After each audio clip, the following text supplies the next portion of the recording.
Hello and welcome to another building video.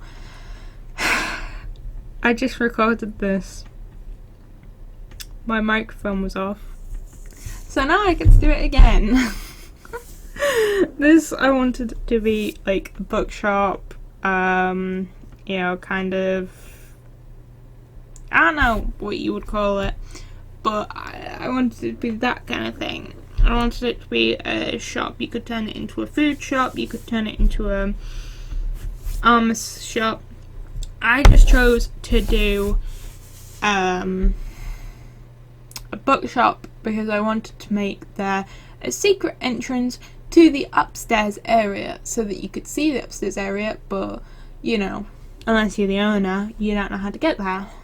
Even though everybody in Minecraft knows what that if they pull a lever it's probably going to do something.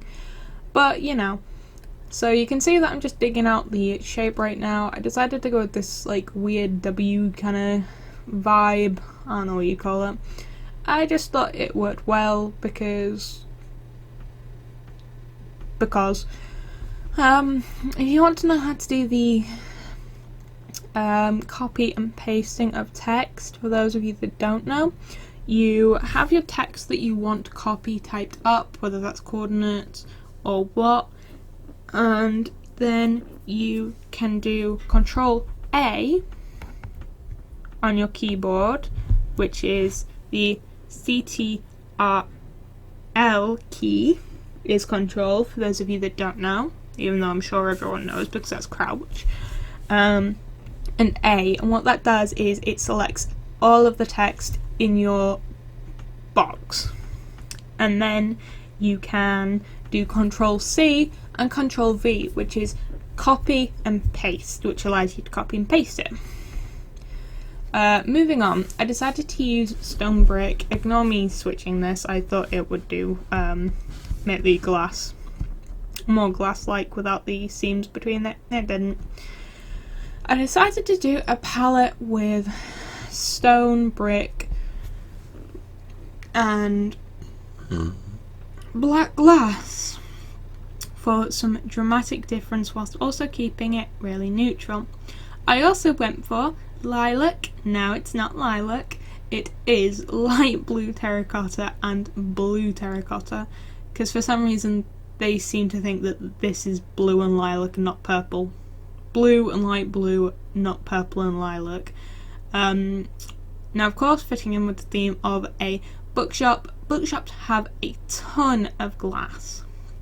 Like, so much glass. So I thought it worked really well.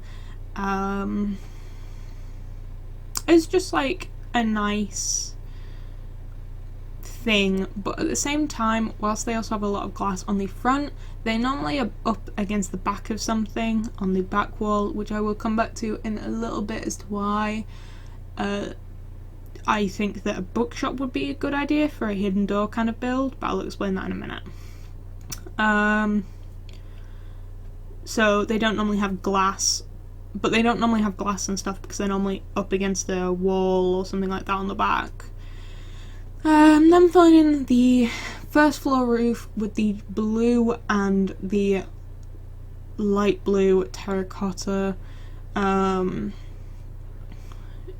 just because I thought it was a nice differentiator for the top floor, and it looked a little bit more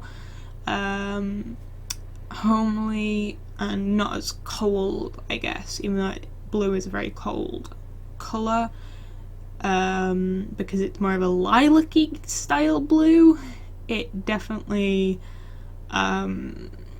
it looked quite nice. It also looks nice on as a roof for that building. I'm then doing the same pattern basically as what I did on the bottom floor for the top floor, keeping the back and sides covered with no windows, even though on the top floor you'd probably maybe get some windows, but again, bookshops are normally found to be, block to block with other buildings, or wall to wall with other buildings, should I say, in real life, so they don't really have need for windows on the side. I was gonna try and do a stud on the outside, but I had built it with even doors because I wanted it to be double doors, which meant that that didn't work. So I just left that idea. I then was trying to figure out what I wanted to do for the roof, and whilst I did that, I filled in a bit of the glass on the side. I then took some stone slabs and just very tinily put them down there. It's a very small detail, but I think it looks really nice as a way of just adding it and connecting the top floor to the bottom floor. I then went around and did a brick roof because it is a very nice bright colour. It's brick.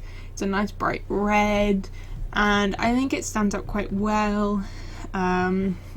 You could maybe do a flat roof for a bookshop.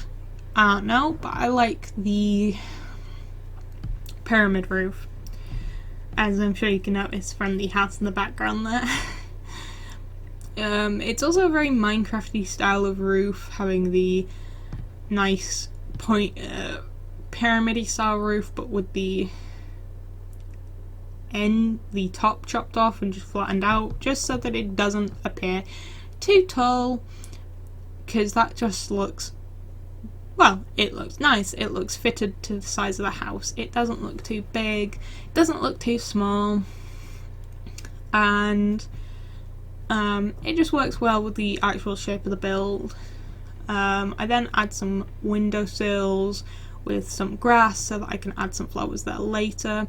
I wanted to do an accenting piece, so I went and I plopped down some brick slabs there, just to give the illusion of a decorative pattern on the side of the building, on the front of the building. I then go and plop some doors in, some nice dark oak doors, because there's not too many choices for doors, so I thought a nice full looking door. It fit the, you know, glass and the bookshop and that kind of stuff. Now you can see I'm just getting all my equipment for the upstairs and the downstairs. So I plopped down where I'm going to have my entrance. You know, put a couple of chests in here for all of your private stuff, your armour, your stuff, rare stuff, you know. And I decided to do a little desk because I thought it would look very nice, and it did. It looked really professional, and it looked like somewhere where someone would sit and eat and work on sales and taxes and that kind of stuff. Still going along with that blue theme as well. And I just added one on either side and some bookshelves where you would maybe do your filing cabinets and stuff. The reason why I'm shutting off for now is so that I know what kind of space I'm going to have to work with, and that I don't want to put anything too near that area. I then go and plop some bookshelves down so that I can have an enchantment table, because it is a books and enchantment shop. Here you can just see me filling in a couple more bookshelves on this side, just so that it doesn't look as suspicious. I then plop some chests down that you would have your books on, and a crafting table in case you need to craft something. I spent probably 20 minutes trying to work out this redstone, by the way. So sorry if it takes up the majority of the video, but I was finding it very difficult to work out how to do it. I started out not being able to get both pistons, which I know is a very basic thing to do, but I was trying to make this as compact as possible, which you'll see in a little bit. I did manage to get it pretty compact.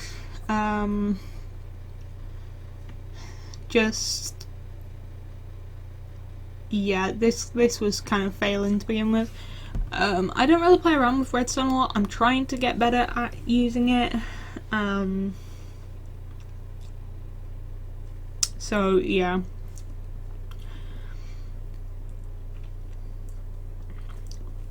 Also, unless you're wanting to make a door one way, or having some other exit, I would advise not having a button, because buttons don't work to invert on either side, or at least I couldn't get a button to work. Maybe I could have done, who knows, but anyway, what I was doing was I was filling in an inverted signal so that those pistons would stay extended until the torch was turned off. So like you would have electric wiring in your house that would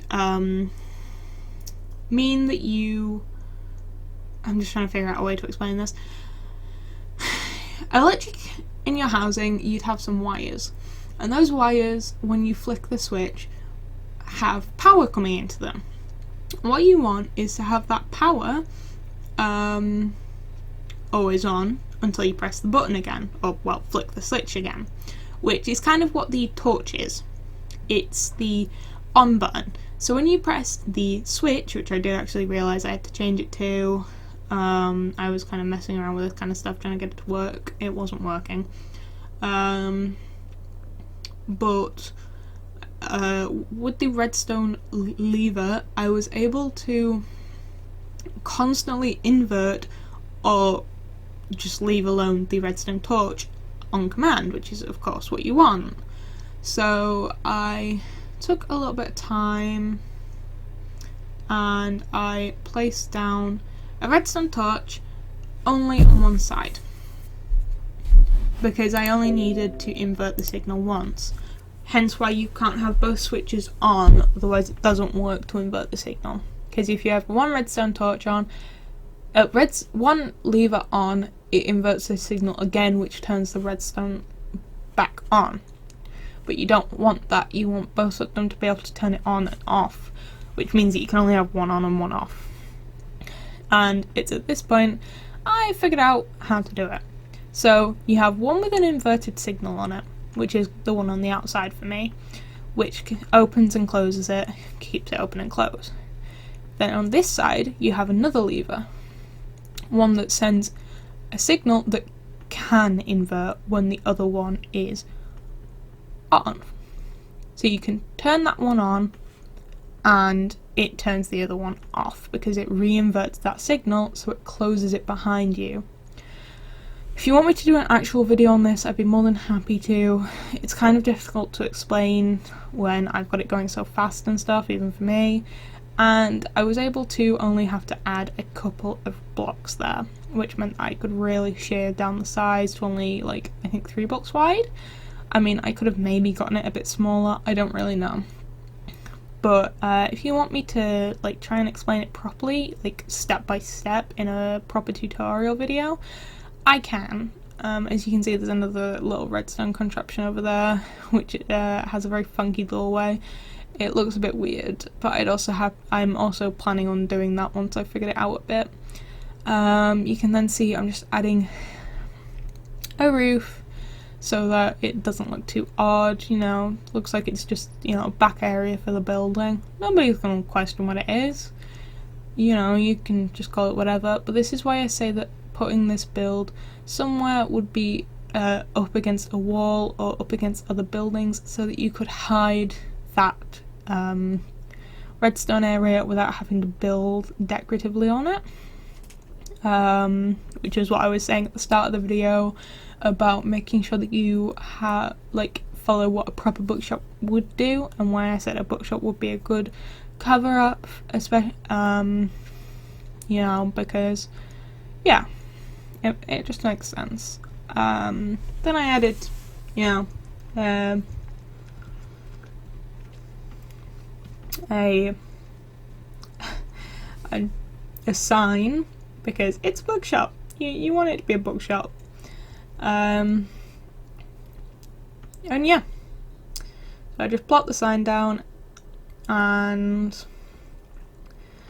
I then go and add some light around the outside, along with some extra dangly bit, using those just so that there's a bit more light on the outside, and also it gives it a nice overhanging feature.